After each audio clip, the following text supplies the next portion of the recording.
Been playing a game I call Delusion Roulette.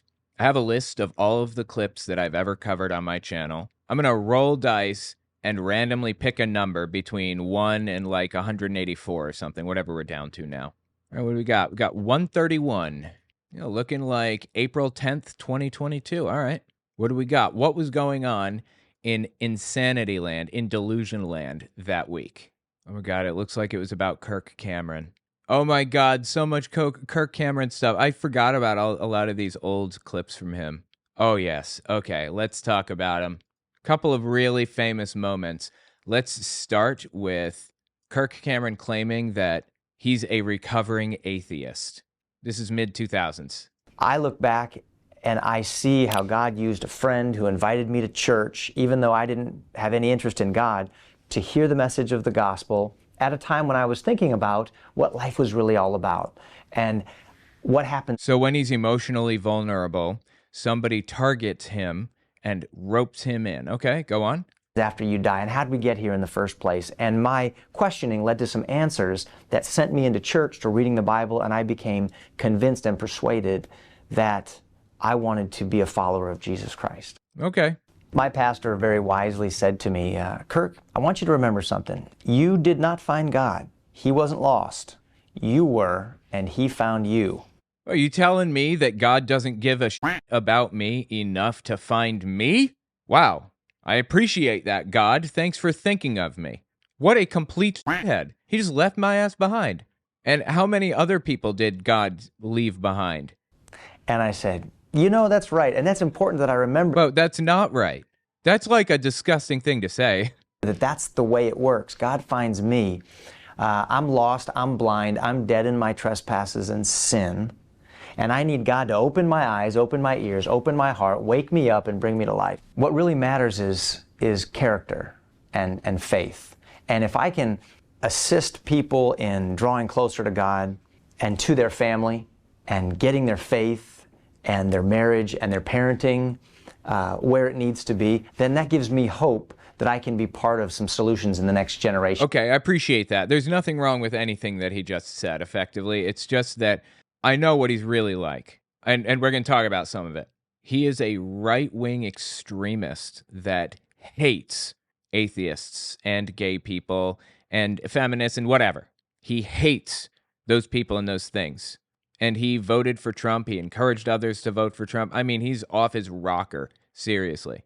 You know, the thing with Kirk Cameron and others like this is if they were just honest about their beliefs, nobody would want anything to do with them. What does Kirk Cameron believe? He wants to criminalize being gay. He wants to criminalize it. So instead of just like coming out and telling us what he thinks, telling us how he feels about this stuff, he knows that's unpopular, so he soft pedals it. He carefully walks into the conversation and says, I just want to help people. I just want to help people find God because he's been so good to me in my life. Listen to this one. He says homosexuality is unnatural on Piers Morgan. This is March 2nd, 2012. I believe that marriage was defined by God a long time ago. Yeah, defined as marriage between a man and a woman, and a woman, and a woman, and a woman. Yeah. How many wives did King David have? I forget. Was it like 900 or something? Marriage is almost as old as dirt, and it was defined in the garden between Adam and Eve, one man, one woman, for life. Actually, marriage in our current context, like the way we understand it, did not exist at the time. Not 2,000 years ago, not 5,000. It's a reasonably modern thing. People, of course, lived together. They had babies and things like that, but marriage just was not the way that it is today. It just wasn't. Like in Jesus' day, marriage was not like this. Till death do you part. So I would never attempt to try to redefine marriage, and I don't think anyone else should either. So do I support the idea of gay marriage? No, I don't. Do you think homosexuality is a sin? Yes, and he wants to ban it. I think that... But see, he's going to soft pedal it. This is what I'm talking about. Be honest. Isn't lying a sin? Tell us what you think. I think that it's unnatural. I think that it's detrimental and ultimately destructive to so many of the foundations of civilization. How? How is it destructive to anything? The answer is, it's not. He just doesn't want people to have that freedom. That's all. So what do you do if one of your 6 kids says, Dad, bad news, I'm gay? I'd sit down and I'd have a heart-to-heart with them, just like you would with your kids. I'd talk to them about... If one of my sons said... Bro, I wouldn't have a heart-to-heart with my kid. I'd say, wow, awesome, okay. And I just move on. I mean, if they wanted to have a heart-to-heart with me, then sure. But, like, what is there to say? Just, okay, awesome. The fact that he wants to have a heart-to-heart with his kid after they reveal that they're gay tells me that he doesn't just want to accept that. He wants to change them. He wants to, quote-unquote, fix them. That I'd say, that's great, son. As long as you're happy. What would you say?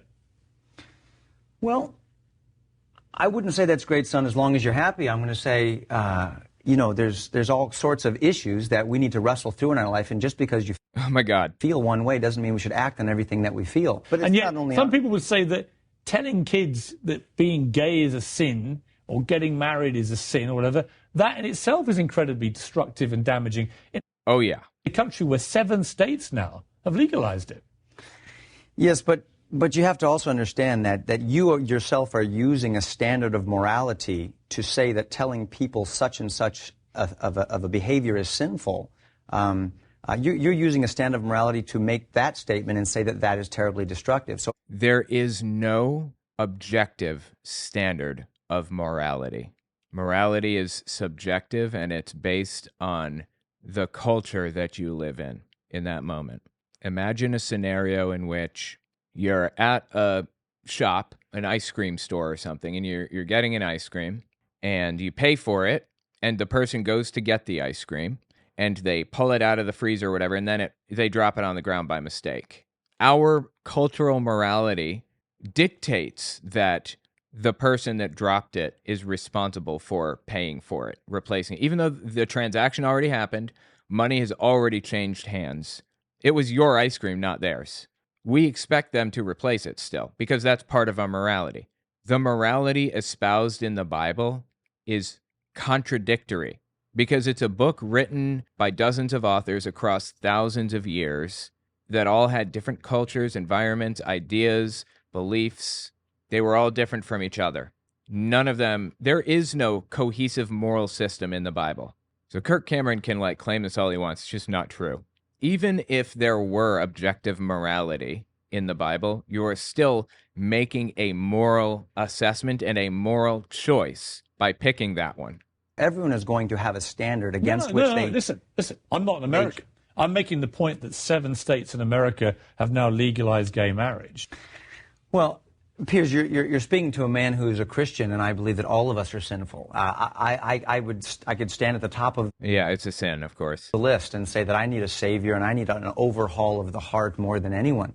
And so that's what I teach my kids. I teach them the values that I hold dear. I treasure the God that loves me and forgives me of my sins. Right. It's loving to tell people that you're not allowed to just be who you are when you're not hurting or affecting anybody negatively. Totally.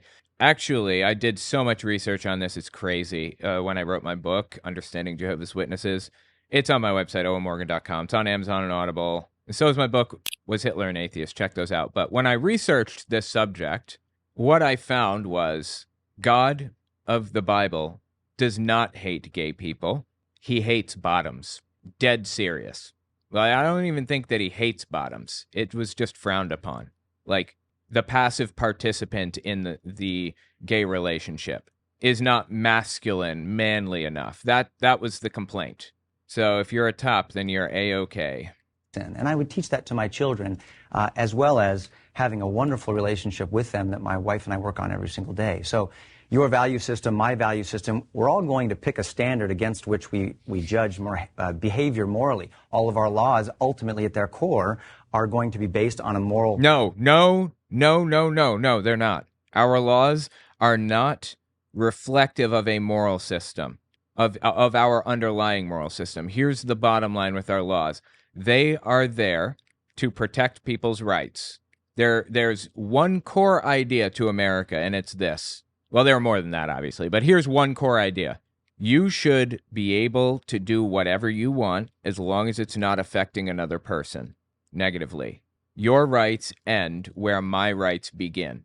So the laws in the United States are all written up to reflect that.